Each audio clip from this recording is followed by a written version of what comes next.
Assalamualaikum warahmatullahi wabarakatuh. Salam sejahtera, salam duha dan selamat pagi kepada semua para muslimin dan muslimat, para penonton yang saya hormati lagi, saya kasihi. Bertemu lagi kita sekali lagi dalam program Santai Duha, anjuran pertis dengan dukungan daripada Jabatan Kemajuan Agama Islam Malaysia atau pihak JAKIM. Dan seperti biasa kita ucap syukur alhamdulillah. Innal hamdalillah nahmaduhu wa nasta'inuhu wa nastaghfiruh wa na'udzubillahi min syururi anfusina wa min sayyiati a'malina. May yahdihillahu fala mudhillalah wa may yudlilhu fala hadiyalah. Asyhadu an la ilaha illallah wahdahu la syarikalah wa asyhadu anna Muhammadan abduhu wa rasuluh. Allahumma salli ala sayyidina Muhammad wa ala ali sayyidina Muhammad. Allahumma salli ala sayyidina Muhammad wa ali sayyidina Muhammad. Allahumma salli ala sayyidina Muhammad wa ala ali sayyidina Muhammad. Subhanaka la ilma lana illa ma 'allamtana innaka antal alimul hakim. Wala haula wala quwata illa billahil aliyil azim. Qala rabbi shrah li sadri wa yassir li amri wahlul 'uqdatam min lisani yafqahu qawli amma ba'du. Qala Allah Ta'ala ya ayyuhallazina amanu taqullaha haqqa tuqatih wa la tamutunna illa wa antum muslimun. Wahai orang-orang yang beriman, bertakwalah kamu kepada Allah dan janganlah kamu mati melainkan dalam keadaan kamu Islam. Alhamdulillah, syukur kepada Allah kerana kita diberi peluang sekali lagi untuk bersama-sama pada pagi yang berbahagia ini. Selawat dan salam kepada junjungan besar Nabi Muhammad sallallahu alaihi wasallam serta seluruh keluarga baginda dan juga sahabat-sahabat baginda serta para alim ulama, para pujuan-pujuan Islam yang kerana mereka kita alhamdulillah dapat memeluk Islam sampai hari ini. Dan pada pagi yang berbahagia ini, kita sebenarnya menunggu tetamu kita yang belum kunjung datang lagi.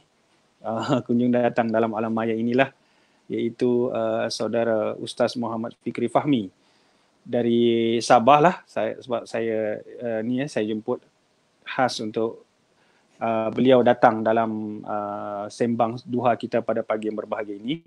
Dan tajuk yang kita akan bincangkan nanti, menunggu tetamu, sementara kita menunggu tetamu ni, saya nak beritahulah tajuk dia ialah Oku satu karma atau anugerah.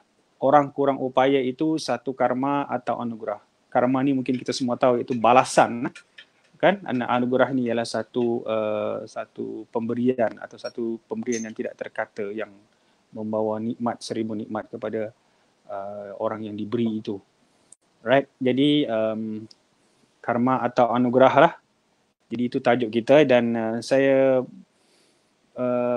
kita sedang menunggu, sementara kita menunggu tetamu kita ini, mungkin kita boleh sharekan, war-warkan majlis ini kepada rakan-rakan yang lain. Boleh share di Facebook rakan-rakan sekalian, sahabat-sahabat yang menonton program inilah. Saya dipahamkan ustaz kita ni dia ada sedikit masalah dari segi talian dia sekarang ini. Biasa okey, tapi hari ini tak okey pula, macam mana tu. Jadi itulah, kita tunggu. Sementara kita tunggu tu, kita boleh share lah kepada rakan-rakan dalam Facebook kita, insyaAllah. Ataupun dalam media sosial yang lain juga, dalam Facebook, dalam WhatsApp ke, dalam Instagram dan pelbagai media sosial yang lainnya, insyaAllah.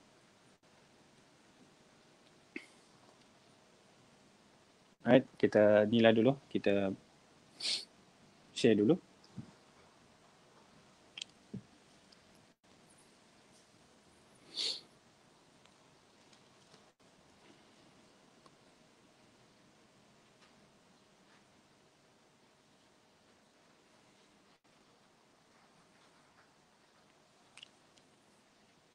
Okey, nampaknya tetamu kita belum sampai lagi ni.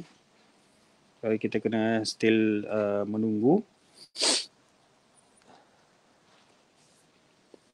Dia nak cari line yang bagus. Kalau kita tengok di Sabah baru-baru ni ada satu video yang viral. Seorang anak gadis yang mencari line tinggi-tinggi atas pokok semata-mata untuk mengikuti exam di universitinya. Jadi itulah, kadang-kadang Lain maklumlah negeri Sabah ni dia negeri yang bergunung ganang, yang dia punya kawasan pun tidak begitu serata di sebelah semenanjung lah. Jadi mungkin disebabkan tu line tu agak terganggu. Mungkin lah. Jadi dia kata biasa dia okey line dia, hari ni tak okey pula. Jadi itulah, tapi kita tunggulah dulu ya.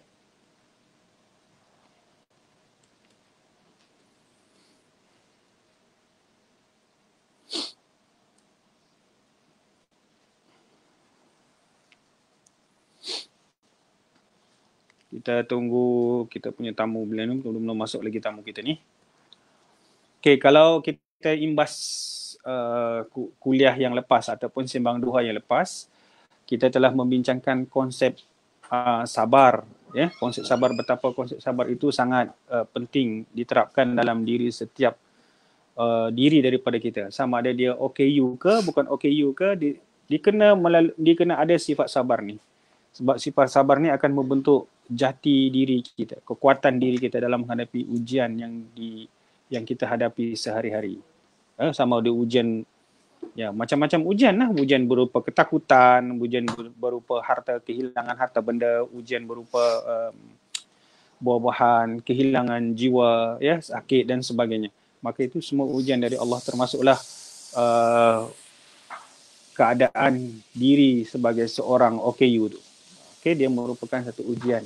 Ujian bukan saja kepada diri OKU tu, tapi ujian kepada 3 kelompok yang ada dalam lingkungan. Diri OKU itu keluarga OKU, maksudnya keluarga yang mana dalamnya ada orang yang dikategorikan sebagai OKU, dan juga masyarakat keliling. Okay, masyarakat ni mungkin kejiranan dia lebih besar lagi kepada kawasan daerah dia, dan juga seterusnya kepada kawasan satu negeri dan satu negara. Kan? Jadi macam mana tiga-tiga komponen ini memberikan satu, orang kata kesepaduan untuk membentuk satu masyarakat yang lebih harmonis melalui konsep sabar itu. Dan apabila sabar ini diterapkan dalam diri, maka kita boleh katakanlah masyarakat hidup sentiasa kuat dalam menghadapi apa-apa juga cabaran yang menimpa dia. Okey. So sekarang saya masih tunggu lagi tetamu ni. Saya minta maaf kepada kepada rakan-rakan yang duduk menunggu juga ni. Saya pun duduk menunggu ni. Okey.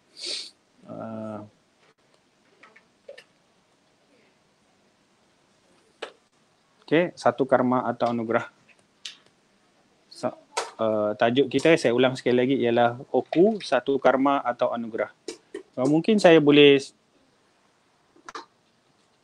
huraikan sedikit sebanyak apa yang dikatakan sebagai karma dan apakah yang dikatakan sebagai anugerah, ya, sebelum kita menunggu tamu kita ni. Seringkali kita mungkin masyarakat sekarang mungkin belum mungkin sudah kurang, ya, tapi kalau kita menyelusuri, ya, masyarakat yang lampau-lampau, ada di kalangan keluarga OKU ini yang menganggap kehadiran OKU dalam keluarga mereka itu sebagai satu karma ataupun sebagai satu balasan kepada kejahatan yang dilakukan oleh datuk nenek moyang mereka, oleh datuk nenek moyang mereka ke atas. Jadi apabila lahir saja anak itu OKU itu, anak yang ditadikkan sebagai OKU, mungkin dari segi tangan dia tak ada, lepas tu kaki dia tak ada, mata dia tak ada dan sebagainya, maka timbullah perasaan menyalahkan dan menyumpah. Dia kata ini semua kerja datuk nenek moyang kau dulu ni, kan. Jadi apabila berlaku kesalahan yang diorang rasakan berlaku kepada datuk nenek, maka anak mereka jadi mangsa. Anak tu yang lahir OKU tu dikatakan sebagai penebus dosa ataupun karma kepada kesalahan mereka tu. Jadi apa yang berlaku ialah anak ini akan disisihkan oleh keluarga dia. Anak ini akan disisihkan oleh keluarga dia sebab keluarga dia malu mengatakan yang mereka mempunyai anak OKU. Sebab kalau dalam masyarakat, OKU tu sebagai satu macam itulah bala lah. Macam itulah menunjukkan yang keluarga ni teruk lah. Kan? Jadi mereka malu mengakui anak mereka tu OKU dan mereka lazimnya mengurung saja anak itu dan tidak membenarkan mereka keluar rumah, menjalankan aktiviti yang sepatutnya mereka berhak jalani.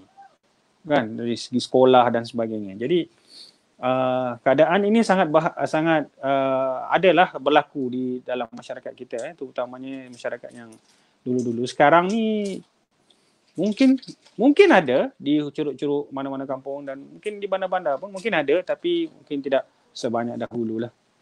Okey, itu persepsi masyarakat. So ini sebenarnya kita akan kupas, kita akan tanya kepada kita punya ustaz ini, tapi belum lagi masuk.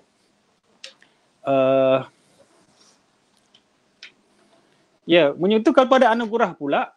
Kalau karma itu tadi saya dah sentuh secara ringkas, tapi kalau anugerah ini pula betapa kelahiran OKU itu dianggap sebagai satu pemberian yang besar daripada Allah Subhanahu Wa Taala kepada sesuatu keluarga tersebutlah, pemberian yang besar dan mereka keluarga ini mengakui yang OKU itu merupakan suatu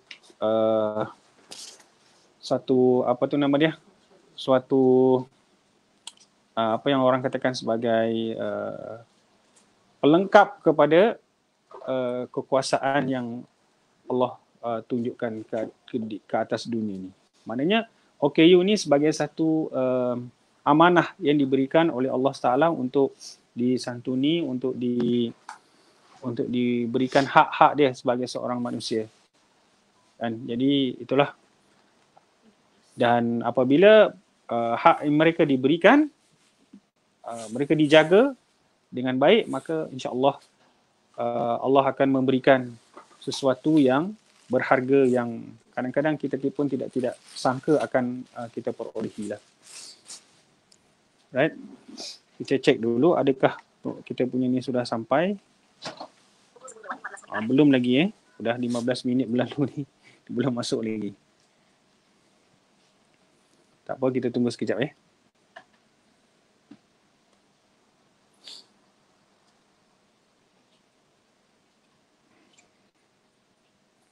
Saya ingin juga memperkenalkan tamu kita ini. Beliau merupakan seorang yang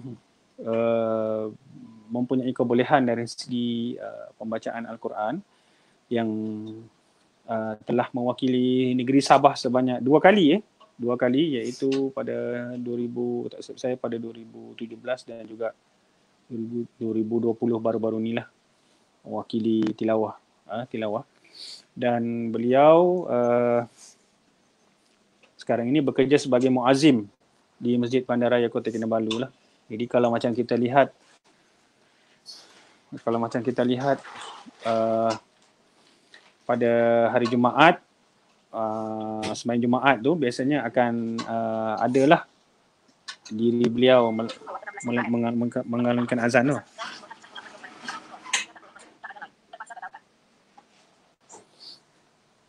Okay, so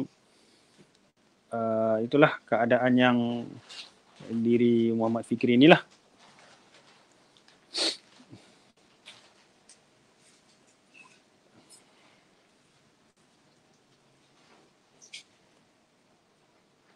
Okay, so saya baru dapat panggilan daripada Muhammad Fikri ni. Dia mengatakan duka cita dia tak dapat masuk Dia tak dapat masuk sebab line dia tak ada. Jadi tak apalah, saya akan teruskan sajalah sesi ini dan saya akan bincang sikit sebanyak tentang konsep syukur dalam segi pandangan Islam. Okey, kalau kita merujuk ayat yang terkenal dalam surah Ibrahim ayat 7 yang biasa kita dengar. Okey, la in syakartum la azidannakum wa la in kafartum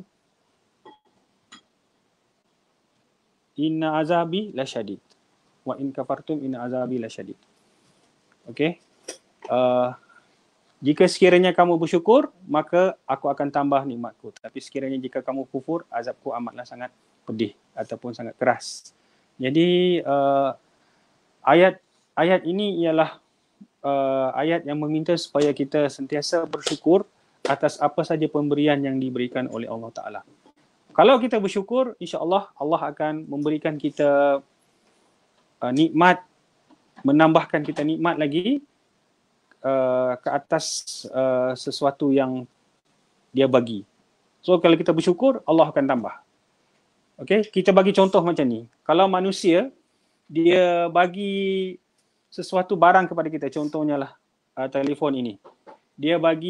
Kita bagi kepada seseorang. Apa jawapan kita kepada orang itu? Biasanya kita akan sebut terima kasih. Jadi orang tu akan jawab sama-sama. Tapi selepas itu, adakah orang itu akan bagi lagi telefon, menambahkan lagi telefon untuk 2-3 telefon pula dia bagi kepada kita? Biasanya dia tidak akan bagilah. Kan? Biasanya dia akan bagi sekali itu je. Lepas tu, tidak akan bertambah lah. Okay? Tapi Allah itu berbeza. Kalau kita mengucapkan syukur kepada Allah, maka Allah akan menambahkan nikmatnya. Okay? Dia menambahkan nikmatnya, tapi bukan nikmat yang semestinya kita akan perolehi itu berulang-ulang. Contoh semacam kita dapat satu nikmat, dapat contohnya dapat makan nasi Arab hari ini. Mungkin besok kita tidak akan dapat makan nasi Arab, tapi benda yang lain lagi yang akan diberikan oleh Allah. Kan mungkin besok kita akan dapat telefon, mana kita tahu kan, dari mungkin kerja usaha kita dan kita beli. So itu contoh jika kamu bersyukur, aku akan tambah nikmatmu. Bersyukur ini ada 3 peringkat, ada tiga tahap untuk kita bersyukur, iaitu bersyukur dalam hati, yang ini kita mengakui yang segala nikmat yang kita peroleh ini datangnya daripada Allah Subhanahu Wa Taala dan bukan datang dari siapa-siapa.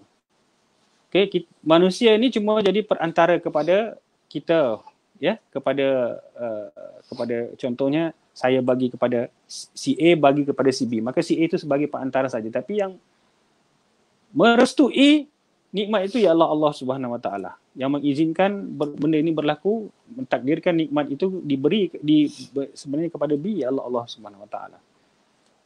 Nikmat. Jadi kita mengakui dalam hati segala pemberian yang Allah bagi ini datangnya daripada Allah Subhanahu Wa Taala, segala nikmat ini. Bukan datang dari siapa-siapa. Kalau kita tengok sejarah macam mana Qarun, seorang yang sangat kaya, yang mempunyai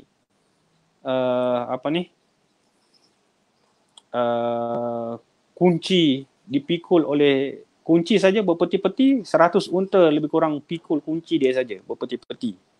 Qarun ni punya banyak sangat harta dia. Tapi apa yang berlaku? Qarun ini tidak mensyukuri harta yang dia perolehi itu. Banyaknya itu dia tidak bersyukur, dia tidak mensyukuri apa yang dia, malahan dia katakan harta ini adalah hasil usaha aku. Aku mempunyai ilmu, aku mempunyai kepakaran dalam bab mengumpul duit ni, maka aku mampu mengumpul harta yang sebanyak ini. Sampai dia merasakan, sampai timbul dalam perasaan diri dia rasa sombong, rasa bongkak dan rasa takabur. Ya. Apabila Nabi Musa memerintahkan supaya dia mengeluarkan zakat, maka dia enggan mengeluarkan zakat. Jadi apa yang berlaku? Allah menurunkan azab kepada dia. Sebab dia sombong. Dia tidak mahu mengakui yang semua pemberian itu ialah pemberian daripada Allah. Kan? Hendaklah kita menerapkan dalam hati nilai syukur tu. Menerapkan dalam hati. Yang keduanya, kita hendaklah mengucapkan dengan lisan. Sekurang-kurangnya kita sebutlah Alhamdulillah. Apa-apa nikmat yang kita dapat pun, kita sebutlah dengan perkataan Alhamdulillah. Kan? Alhamdulillah. Panjang lagi, Alhamdulillahirabbil alamin dan seterusnya. Kan? Jadi Itu ialah pernyataan di bibir kita tentang syukur. Seterusnya, syukur nikmat ini kita kena realisasikan dari segi perbuatan kita, dari segi tingkah laku kita, sebagai tanda kita bersyukur ke atas nikmat yang Allah beri.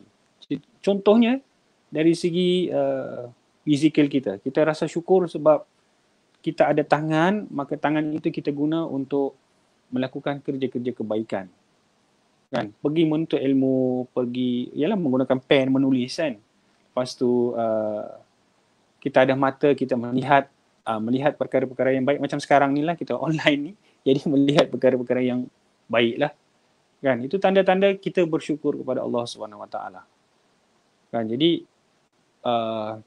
apa yang saya nak katakan di sini bahawa anugerah OKU sebagai satu anugerah itu pentingnya kita sebagai OKU bersyukur kerana kita dikurniakan oleh Allah dalam keadaan yang OKU. Atau minggu lepas kita sudah bincang tentang sabar sebab kita menjadi sebagai seorang OKU, sebab kita susah nak bergerak begini-gini, kita sabar. Sebab Allah akan janji kalau kita bersabar maka Allah akan memberikan anugerah yang rasanya yang kita tidak sangka-sangka akan berlaku. Man yattaqillaha yaj'al lahu makhraja. Tidak akan Allah akan berikan kemudahan kepada segala permasalahan yang kita hadapi. Sabar. Dan berikutnya kita kena bersyukur sebab kita diberikan Allah ini sebagai OKU. Kenapa kita perlu bersyukur? Sebab saya bagi contoh, jika sekiranya kita diberikan OKU penglihatan, kita tidak melihat, maka kita sudah dilepaskan daripada Allah Ta'ala daripada dosa mata, daripada dosa melihat perkara-perkara yang maksiat, daripada dosa melihat benda-benda yang tidak berfaedah. Kan? Kita kena bersyukur dari segi itu. Dan Allah dan Nabi Muhammad SAW pun berjanji. Kan? Pernah bersabda apabila dia bertanya kepada sahabatnya, seorang yang tak nampak, bila lagi berlaku keadaan kamu yang tak nampak ni, yang buta ni? Dia kata dari kecil ya Rasulullah. Maka Rasulullah bersabda, barang siapa di kalangan umatku yang Allah menarik dua keistimewaan ataupun dua keutamaan dalam diri dia, iaitu penglihatannya, maka tidak ada balasan yang terbaik yang boleh dia dapat melainkan syurga. Jadi ini kita kena yakin. Okey, kita bagi contoh dari segi penglihatan. Jadi OKU penglihatan ni, apabila Allah tidak memberikan kita melihat, maka yang pertama kita kena syukur sebab Allah kita telah insya-Allah lah kita telah terlepas daripada banyaknya dosa yang diakibatkan daripada panca indera mata ni. Kita kena bersyukur dari segi itu. Yang kedua, kita kena bersyukur dengan kejadian kita ini sebagai OKU, Allah nak memberikan pahala yang lebih berbanding dengan orang-orang yang lain. Contohnya macam mana? Contohnya apabila kita pergi solat berjemaah ataupun solat pergi ke surau, pergi ke masjid. Sekarang ni kan semua dah boleh sedikit sebanyak masjid sudah mula dibuka kan, sedikit sebanyak. Jadi pergi ke surau, pergi ke masjid kan. Jadi dalam keadaan kita OKU ni, kita menghadapi banyak kesusahan untuk pergi ke masjid ni dengan longkangnya, dengan motornya kan. Kalau macam saya pergi ke surau bawah saya ni, banyak rintangan-rintangan lah, motor-motor parking sembarang dan sebagainya tu. Jadi menyebabkan kesukaran kepada kita, satu cabaran kepada kita untuk pergi ke surau. Dan ini bukan percuma. Allah melihat ini sebagai satu peluang untuk kita dapat pahala yang lebih besar daripada orang-orang yang sempurna yang pergi bersama-sama dengan kita ke masjid. So ini kita kena perlu bersyukur. Bersyukur atas pemberian Allah ini. Dan kalau kita bersyukur, Allah pasti insya-Allah akan tambahkan nikmat kepada kita. Walaupun belum musim-musim PKP ni, saya akui ramai rakan-rakan kita yang mengeluh disebabkan disebabkan apa tu keadaan ekonomi yang susah ya, kerja nak buka sekarang ni kedai urut dah boleh dibuka, tapi walaupun sudah mula dibuka, keadaan apa ni dia punya ekonomi itu masih belum stabil lagi. Pelanggan-pelanggan masih belum dapat berkunjung dengan apa ni dengan biasa ke kedai-kedai ini ya. Dan kita masih lagi ada protokol yang harus dipatuhi, social distancing dan sebagainya itu. Jadi walaupun benda ini menjadi satu kesukaran pada kita, tapi kita tetap bersyukur kerana Allah Subhanahu Wa Taala masih memberikan kita peluang untuk kita mencari rezeki. Masih memberikan peluang untuk kita bernafas. Kan, masih memberikan peluang untuk kita mengucapkan alhamdulillah ketika kita bangun pagi. Kan, masih memberi peluang kita untuk dapat bersolat subuh, bersolat berjemaah, bersolat fardu sekurang-kurangnya 5 kali bersolat, sekurang-kurangnya 5 kali sehari. Jadi inilah yang syukur, konsep syukur itu di kalangan OKU. Okey. Di kalangan keluarga OKU pula saya nak bagi tahu kenapa kita patut bersyukur di bersama dengan lahirnya ataupun hadirnya manusia yang dikategorikan sebagai OKU dalam keluarga kita. Kenapa kita perlu bersyukur? Yang pertama, kita kena bersyukur sebab kehadiran keluarga OKU ni kita percaya akan memberikan banyak pahala kepada diri kita. Kan, banyak pahala. Sebab apa? Allah nak bagi kita pahala, sebab tu Allah minta Allah memberikan keluarga OKU itu dalam masyarakat kita, dalam kita punya keluarga kita. Okay? Allah nak bagi kita pahala yang banyak. Okay? Yang keduanya yang perlu kita syukuri atas pemberian OKU ini ialah Allah ini memberitahu kita yang Allah ini maha berkuasa lagi maha pencipta. Dan kita kena redha, kita kena akui yang ini ialah pemberian amanah daripada Allah, dan jika kita santuni maka kita akan mendapat pahala yang besar yang dijanjikan oleh Allah Subhanahu Wa Taala jika kita menjaga OKU ini. Dan biasanya kalau di dalam kalangan dalam kalangan keluarga tu ada orang-orang golongan OKU ni, maka jika OKU ni boleh disantuni dengan baik oleh keluarga itu, maka biasanya yang saya jumpa mengikut pengalaman saya dan mengikut survey yang kita buat yang di kalangan rakan-rakan, biasanya keluarga itu hidup dalam keadaan bahagia. Kan, hidup dalam keadaan bahagia, aman damai, ya, sejahtera. Sebab apa? Sebab OKU di dalam keluarga itu pun sejahtera. Berbanding dengan kalau sekiranya ada keluarga yang mengabaikan anak-anak dia yang OKU ataupun keluarga dia yang OKU, maka keluarga itu biasanya akan mengalami stres. Ya, stres ataupun berantakan dan sebagainya. Jadi itulah power ataupun kuasa yang ada pada diri OKU itu sebenarnya. Jadi saya menyeru kepada rakan-rakan yang mempunyai keluarga lah, ibu bapa apa semua yang ada di dalam dalam keluarga mereka ada OKU, supaya menjaga OKU ini dengan sebaik mungkin, memberikan hak-hak kepada OKU ini untuk hidup sebagai seorang manusia. Hidup sebagai seorang manusia dan hidup sebagai hamba Allah, dan hidup dan menikmati hak-hak yang sepatutnya dia ada. Ya, yang di samping Islam menyenaraikan hak itu, di dalam Malaysia ni juga ada, kita ada Akta OKU yang menyenaraikan hak-hak yang sepatutnya OKU miliki dalam negara kita ini. Okey, itu kepada keluarga. Dan kepada masyarakat pula, masyarakat kena bersyukur sebab Di dalam masyarakat itu ada terdapatnya golongan-golongan seperti golongan OKU, golongan Daif dan sebagainya. Sebab apa?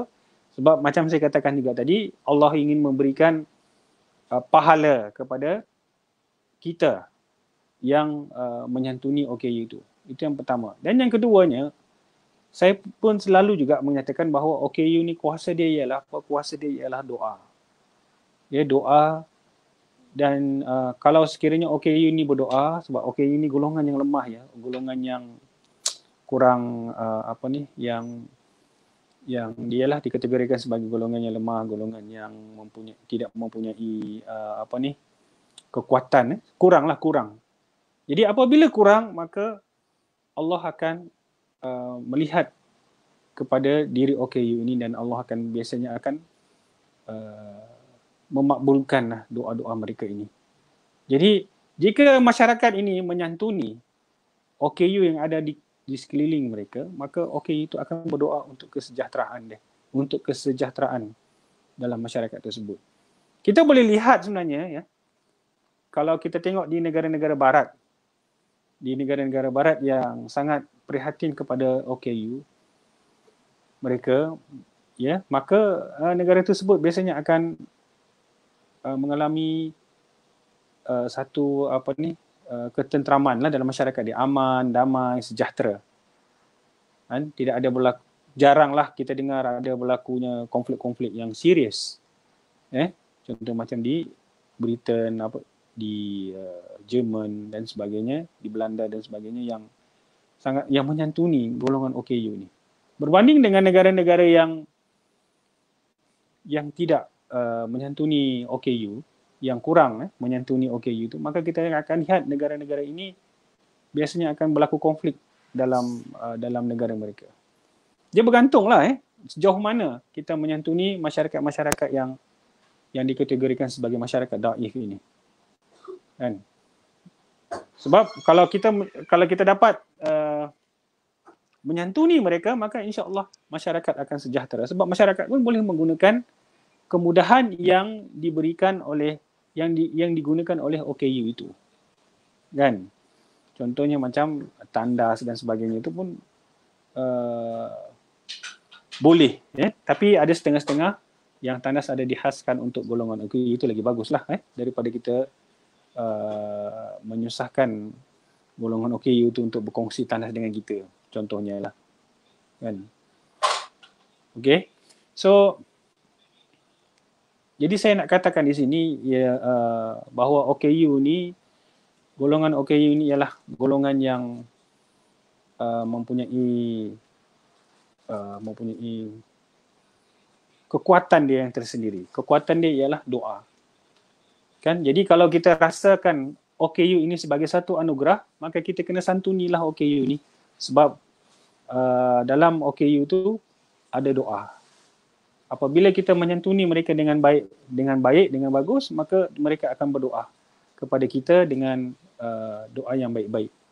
Tapi apabila kita menganggap dia sebagai satu bala pula kepada keluarga dan masyarakat, maka OKU ni akan berdoa kepada kita benda yang kurang baik kepada kita. Jadi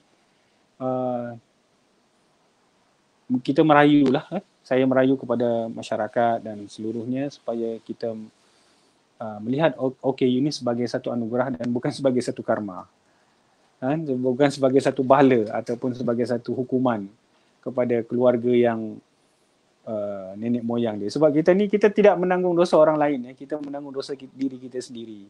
Dan kejadian OKU itu ialah tanda kepada kebesaran ataupun kekuasaan yang Allah tunjukkan kepada makhluknya, kepada manusia.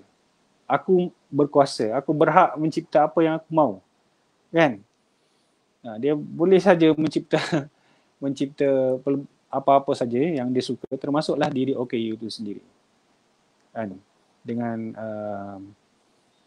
yang kita katakan sebagai kurang, contoh penglihatan tak ada, mata tak ada, tapi kita kena akui itu ialah anugerah daripada Allah, ciptaan daripada Allah, dan memerlukan kita selaku orang yang berkemampuan ini menjaga mereka sebagai satu amanah yang yang datang daripada Allah Subhanahu Wa Taala. Okey, jadi saya ingat itu sahajalah perkongsian yang saya dapat bagi pada hari ini. Sebenarnya kita macam saya katakan tadi, tetamu kita tidak dapat hadir pada hari ini disebabkan line mereka tak ada. Line dekat rumah dia putus pula hari ini, tak kurang memuaskan. Jadi kena komplain dengan YB ni supaya memperbaiki mutu line ataupun talian internet di kawasan rumah beliau lah, kawasan-kawasan beliau lah. Okay, so ya mungkin kita boleh berjumpa di lain yang masa, di hari dan masa yang lain. Dan saya mohon maaf lah selaku wakil daripada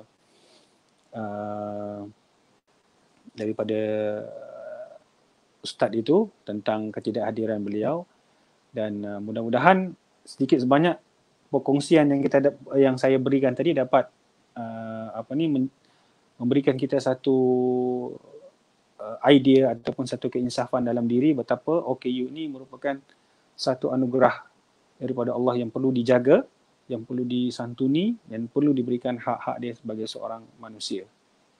Kan? Dan bukannya sebagai satu karma ataupun sebagai satu hukuman, balasan atau bala dan sebagainya lah. Kan? Dan akuilah ini sebagai satu kebesaran ataupun ciptaan yang maha hebat daripada Allah Subhanahu Wa Taala. Kita tak perlulah melihat macam mana kejadian-kejadian seperti piramid, kejadian taman tergantung Babylon dan sebagainya itu.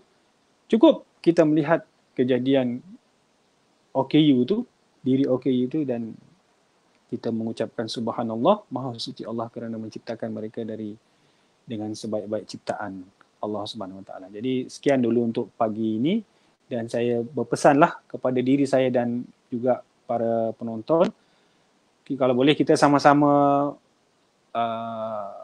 mencari ataupun mengamalkan amalan-amalan yang boleh kita yang boleh kita jadikan sebagai panduan, bukan sebagai panduan, sebagai amalan kita. Selain daripada kita solat 5 waktu, kita cari amalan-amalan yang boleh kita jadikan sebagai panduan daripada kita, dijadikan sebagai amalan kita. Contohnya macam kita buat zikir kan sehari 100 kali, tahmid, tasbih, takbir 100 kali kan. Lepas tu mungkin kita boleh, sekarang ni kan waktu duha, jadi mungkin kita boleh menjadikan sembahyang duha ni sebagai satu amalan kita selain daripada solat 5 waktu sehari semalam yang kita sering lakukan. Dan mudah-mudahan amalan kita secara istiqamah yang kita buat, kita tahajud ke apa benda kan, baca Quran apa lagi. Mungkin mudah-mudahan amalan yang kita buat secara istiqamah ini dapat menjadikan asbab untuk kita dapat amalan kita diredai oleh Allah Subhanahu Wa Taala. Okey.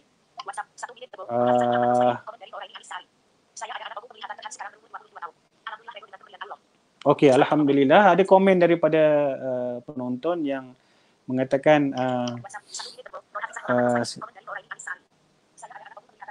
ada anak OKU penglihatan tapi dia pun dah reda Kak. Boleh, alhamdulillah lah Kak. Mudah-mudahan dengan akak reda tu insya-Allah ada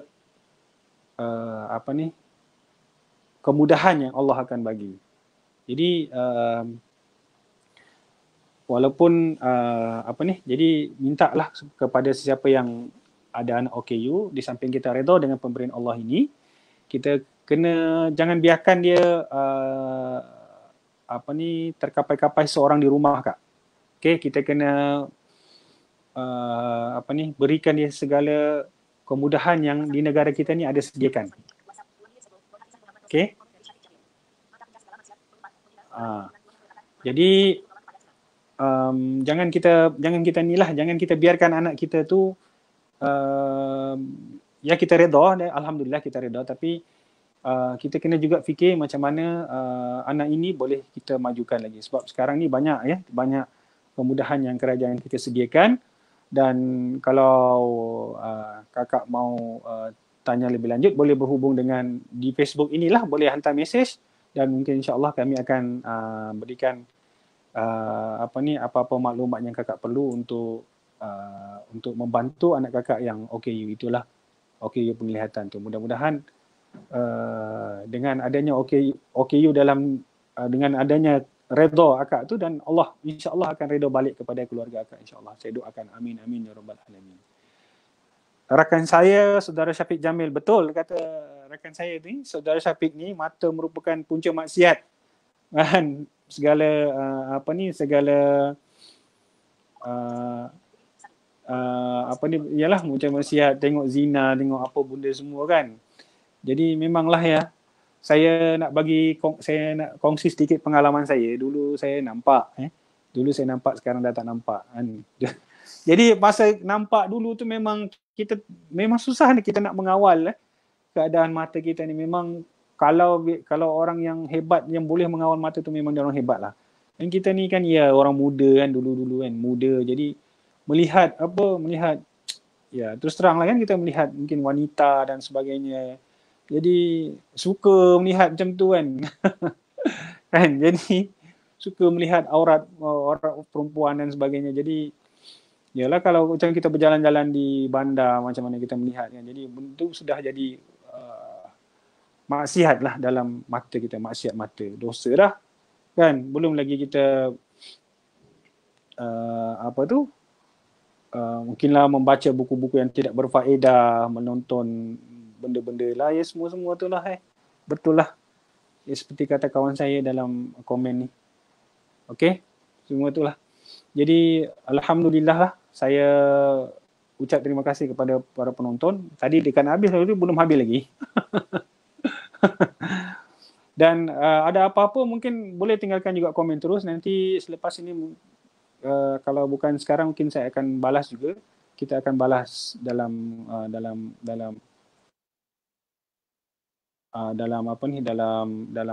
sinilah, dalam Facebook inilah. Jadi saya minta kepada rakan-rakan supaya terus mengikuti siaran ini, dan insya-Allah mungkin minggu hadapan dan minggu-minggu berikutnya kita akan ada live seperti ini, Santai Duha ni. InsyaAllah kita akan cuba lapangkan masa ini, dan kita akan jemput tamu-tamu kita lah, tamu-tamu kebanyakannya yang dari OKU lah dulu, dan juga mungkin orang-orang yang terlibat bersama dalam menggerakkan usaha-usaha pemarkasaan OKU dalam Malaysia ni. Jadi sekali lagi saya ucapkan terima kasih kepada Persatuan Orang-Orang Cacat Penglihatan Islam Malaysia dan juga Jabatan Kemajuan Islam Malaysia JAKIM kerana sudi mendukung program ini, dan mudah-mudahan program ini sebagai satu sumber dakwah kita, sumber dakwah untuk kita memberikan pencerahan dan penerangan tentang OKU itu sendirilah. Tentang OKU ni sebenarnya memang satu boleh berpotensi, boleh hidup sendiri, boleh menunjukkan kebolehan mereka jika dibentuk dengan cara yang betul, jika diberikan ilmu pengetahuan dan juga dididik dengan cara yang betul. Jadi kita akan bincang benda ni di masa-masa yang akan datang dengan tamu-tamu yang lain. Saya ucap terima kasih lagi kepada semua penonton, dan saya sudahi dengan wabillahi taufik wal hidayah. Wassalamualaikum warahmatullahi wabarakatuh.